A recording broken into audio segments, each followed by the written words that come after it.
Welcome to our Urban Legends podcast. I'm Dr. Gloria McDaniel Hall. I've been a teacher, a principal, and assistant superintendent, all within urban schools in Chicago and around the country.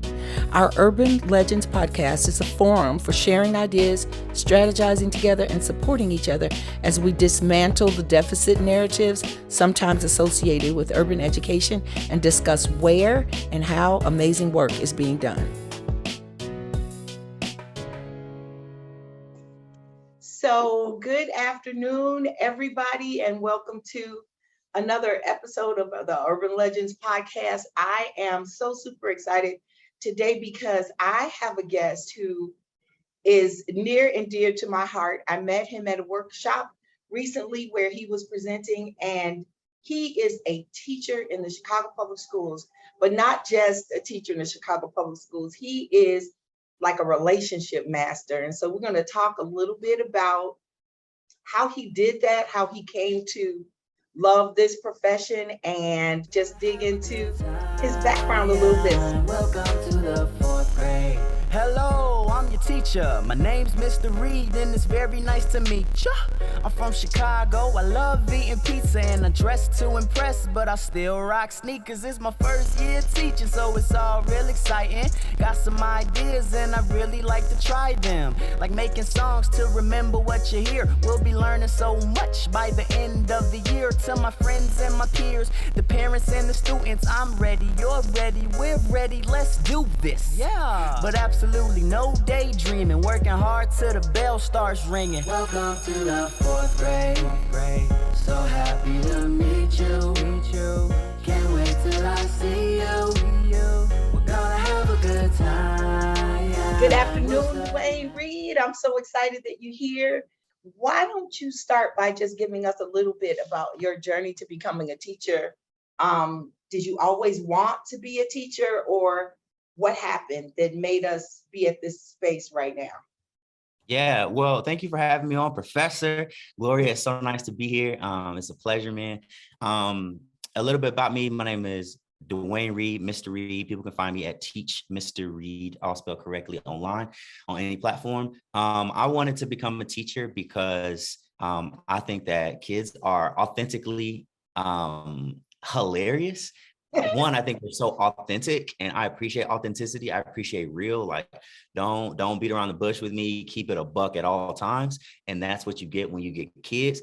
And then second, I think they're hilarious. Like, I never have to pay to go to a comedy show ever again because I can just be around my scholars. So, man, I felt uniquely. I wouldn't even say uniquely, but I felt qualified to get into education because I feel like I'm my best self whenever I'm around kids. So everybody benefits from me being in the profession if I chose to go that route. So that's why I chose to go that route. And then the whole like business management thing wasn't working out for me. Like, my heart just really wasn't there. I wanted to serve in some capacity. I wanted to do some good in this world that didn't just benefit me, but hopefully other people. So that's why I got into teaching. That's awesome. How long have you been teaching, and what grade and subject are your favorite? For sure. So since 2016, that's when I did my student teaching. And I did up in Skokie, Illinois. And actually, during my student teaching, I released a music video called Welcome to the Fourth Grade, which went viral. I wanted to welcome my scholars to our classroom space, but not in a traditional way. I didn't just want to do a newsletter or an email. I wanted to do a rap music video. So came up with Welcome to the Fourth Grade. And, it was, hello, I'm your teacher. My name's Mr. Reed, and it's very nice to meet you. I'm from Chicago. I love eating pizza and I dress to impress, but I still rock sneakers. And I go on to talk about some other things, what they can expect. So that was my jump into the education world in 2016 during my student teaching. After that, I moved and began working on the west side of Chicago, and I taught fifth grade. That was my first year. And then I've taught since then. I actually moved to the south side and began teaching with my wife at the time. And we taught both fourth and fifth grade. So she taught math and science, and I taught reading and social studies right across the hall from her. Oh, that is awesome. And now, dean of students. So and at my school, it's pre-K to 8th grade. My favorite grade, I would have to say, at the very beginning would probably be 4th, 5th, because like that 5th, 6th, I should say, because I've taught that. My least favorite grade, if you will, but becomes my favorite grade all the time, is 7th grade. It just is 7th. They're like Sour Patch Kids. First they're sour, then they're sweet. So definitely 7th graders have my heart, man. Once all is said and done, after the first semester or so. Middle school is like, I don't know. I know teachers have their favorite grades to teach, but middle schoolers are like outstanding. Yeah. Okay, so the idea of urban legends is celebrating, because the narrative out here around what happens in urban schools is so negative for the most part, that I wanted to tell the positive stories. That's why when I heard you speaking at our event, I'm like, I gotta get them. I gotta get them, even if I don't have you for that long. I'm so excited that you're here. The power of relationships, though, how did you figure out? Like, and I know we talk about it all the time in our education courses, but how did you figure out from day one how to like reach kids in a different way, especially as a male teacher, because you all are certainly in the minority, but how did you make that a thing? Yeah, I think, to play on your words, I think building relationships, or the power of relationships, already is a thing. It's just a matter of educators embracing that reality, right? So I'm not bringing nothing new to the table. I'm not reinventing the wheel. I'm just grabbing hold of the wheel and saying, look, let's turn it this way, and now let's turn it that way. Because what it all boils down to, life is about relationships. Every single person you interact with, that is a relationship, right? Life is about trying to ensure that the people you come into contact with feel as if they belong in that space with you, because they do, right? And how much more so our young people, how much more so our kids, particularly our kids who might not get that sense, have that sense of belonging elsewhere, or, might have experienced certain traumatic moments in their lives that might ostracize them or make them feel as if they don't belong in a space. So I wake up feeling like, no, it's my job to make you feel like you are the only person in this room right now when I'm looking at you. It's my job to make you feel like you are the best person in this world, the best person to be in this space, because I want people to make me feel like that. I want my wife, when she look at me, I don't want her to be thinking about nothing else. It's me. But I want, you know what I'm saying? I want my mama. You ever call your mama on the phone and she didn't pick up, and you be like,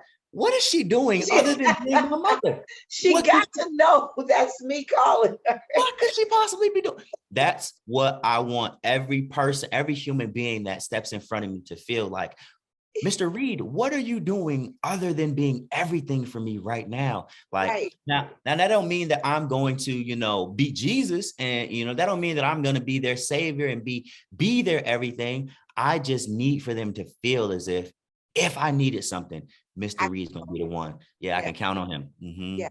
So why do you think, I know that's the answer, Mr. Reed, why do you think it's so difficult? I look at the discipline numbers and the things that are happening in the schools where I work, and I know that the discipline numbers at a school, when we were at a school, 40% of the kids had been suspended at 1 to like 5 days. When that's happening, something else is happening that equals a lack of relationship building. Why do you think more teachers don't like, now I don't want to say buy into it, but don't use that as a strategy at the beginning of the year to get to know their students? Yeah, good, challenging, complex question. I think teachers, by and large, do a really good job of building relationships with their scholars. I do. I've been to a lot of schools. I've had a lot of conversations. I'm real active on social media. So I think teachers do, by and large, do a really good job of building relationships with their kids. And they know that that's a super important part of this career. One thing that I would want for us to add as educators, right? And myself included, is prioritization. I think if we have 100% of the time we have, right? If we prioritize 80% of that time of building those relationships, feeding those relationships, fueling those relationships, using the information that our scholars give to us to fuel our relationship, telling them more about ourselves so that they can see us as human, so that they can empathize with us as the adult in the classroom, and they can empathize with their other classmates. If I spend 80% of the 100% of the time that I have prioritizing that, I can then spend the remaining 20% managing conflict. I can then spend the remaining 20% repairing the relationship. Because I say all the time, if there's no relationship to begin with, you won't be able to restore anything. So I think that teachers do a great job of building those relationships. I just think that if we spent 80% of our time thinking, how can I make Gloria feel like she is supposed to be here? What is it that I need to do? If I spend 80% of the time doing that, when Gloria, acts out in some type of way, I can bring her back and be like, but Gloria, this ain't the Gloria I know. And this ain't the Gloria that know me, because the Gloria that I know and that know me, they wouldn't be on this. How can we fix this? Where can we go from here? So again, I think it's a matter of reprioritizing the time that we do have. Because often you'll hear, well, I don't have enough time, or there's not enough time in the day. And it's like, man, there ain't enough time in the day for you to ask Gloria about her day, about her weekend, for you to tell her about something you did, for you to connect with her in that way. Ain't enough time. Come on now. Right. That's so is there a time you could tell us about where there was a student that it was difficult for you to have the breakthrough with? How much time do you got? I mean, like, man, what's wild to me is I think people see me or hear me and they see me smiling and be happy and joyful, or, they hear me talk about relationships. And oftentimes they'll just, oh, you think this is just the easiest thing in the world, or, oh, you think it's just some magic wand. I don't think building relationships with your scholars is this magic wand. I do think that it creates something magical, but that don't mean that every single day of my life is just, a piece of cake and never had no issues. Nah, I've had plenty. So one in particular, my first year, I had a student. She was very vocal. She was a leader's leader. She was tall. So, all the fifth graders already look up to her because she's tall. Right. She was not afraid to speak her mind. And from day one, here I come in all goofy, all happy, go lucky, let's get it. And I don't like Mr. Reed. Said it out loud. I don't like him. I don't think he's funny. I think he's ugly. And when kids tell you something, they really believe it. You feel me? So. And it hurts. But we can't. It hurts because it's like, I need this. Yep, quit taking it personally. Yeah, so that whole entire year, we were at odds because she didn't want to have anything to do with me, but I remained persistent. Like, I understand that if I'm doing good by you, just because you're not responsive or receptive to that doesn't mean I should stop doing good by you. So I continue to love on her. I continue to, pour into her. I continue to give her the same opportunities as others. I continue to give her opportunities that were equitable, opportunities that she needed. And at the very end of the school year, it'd be like that sometimes. At the very end of the school year, she hit me with Mr. Reed, can you hop in this photo with me? Can you hop in this little selfie with me? And that was like a turning point in our relationship at the very end of the year. But now Mr. Reed, can you give me this high school recommendation letter? Mr. Reed, can you do this, that, and the third? So at the moment in fifth grade, it was like challenging. But now here she is, 9th, 10th, 11th grade. And it's like, it's just persistent, staying with it. That's amazing. That's amazing. So my dissertation topic is all about the supports that new teachers need. And I feel like we lose a lot of teachers because they struggle sometimes with the relationship building with staff and with students. And because we don't do enough intentionally to support them when we hire them or when they're new to our schools. If you had a magic wand and you could cast a spell to get all the new teachers, all the supports that they need based on your experience, what would some of those things be? What do new teachers need? Oh, that's such a good question. I think new teachers need hands-on support, right? And I don't mean support in terms of like, all right, here's what you need to do, go do it. I mean, one of my, I guess she was like a collaborating teacher. She was in my classroom. She would literally model everything. It was like student teaching 2.0. Like, I think teachers need student teaching 2.0. Have somebody that's a vet in the game, be in your space, be all up in your face. Not, hey, you got hired, you got your licensing, like, okay, you did your hours, you good to go. No, it's, hey, come on in, and I'm still gonna continue to walk with you. Because teaching, teaching is discipleship. If you break down the word discipline, you get that word disciple, and disciple means to teach. So I need those vets in the game. I need my administrators. I need y'all to be in there teaching me as I'm trying to teach, these young people. So that would be my number one magic wand. I need the vets in the game to be in this space to show me, because more is caught than taught, right? I'm going to catch you doing more things than I will if you sit down at this little workshop and try to tell it to me. Yes. And then give teachers, the new teachers, novice teachers, give them the opportunity to go in other spaces. As an administrator, I've told some of the new teachers at my school, look, I will take your class for an entire day. I know some other teachers at some schools I done worked at that's fire. I need you to go to that school and spend time in their classroom. So if administrators would do that, not only step in and teach and disciple, but step in so that our teachers can go elsewhere, can look and watch other teachers who know how to get down. You know what I'm saying? I love it. I love student teaching 2.0, and not using it as some sort of punishment or having people look down, but like, nowhere do you get hired where on day one, they just throw you in there by yourself, other than our profession. But okay, so typically when I end my interviews, I end with a reflecting quote. And the one that I've chosen for you is a quote from Marva Collins, because she's my hero. So it goes like this: I'm a teacher. A teacher is someone who leads. There's no magic here. I don't walk on water. I do not part the sea. I just love children. So what does that quote say to you? Because when I read it, it reminded me of the work that you do and everything that I heard in your message when we were together and when you were presenting. I just love children.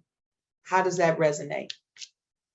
Yeah, I think it sounds like Marva Collins was a G, and the way that she connected with kids was something that appeared mythical. It was something that appeared magical. It appeared to be a miracle. But what she was doing was turning that perception on its head by saying, look, I ain't Jesus. There's no I'm not finna pull no bunny out of this hat. There's no wand that I have. This is just about love. What you are seeing on display is just about love. And that would be my message as well. Like, I don't have no secret codes nowhere that I go and look at every day. It's God has given me a love that I want to disseminate and give out everywhere. And it shows itself up in my kids respecting me and respecting themselves collaboratively within the classroom. It shows itself up in my students from 5-6 years ago calling me to wish me happy birthday, recently. It shows itself up in, man, I had to write very, very, very few referrals my first year of teaching, right? Like, very few. And mind you, the few that I wrote was like, I don't know no better. This is what you're supposed to do kind of thing. Right. But I think she getting that, like, look, I'm not a magic or a miracle worker. I just love these people that are in front of me. And if that's at the forefront, if that's at the foundation, then it's going to look like magic. It's going to look like a miracle. It's going to look like I'm parting the Red Sea. But that's not what I'm doing. I'm just loving the people that's in front of me really well. Thank you so much, Mr. Reed. I can't wait. I've been looking at your videos to get ready for our conversation, and they are so inspirational. Thank you so much. I wish you the best school year ever, and go do that dean thing. Awesome. Well, thank you so much, Professor, for having me on. I hope that one day I can live up to the notion of urban legend. I'm trying to be urban legend, suburban legend, rural legend, but legendary not for what I do. Yeah, all of them. Legendary not for what I do, but legendary for the way that I make people feel. That's what I'm after. So thank you.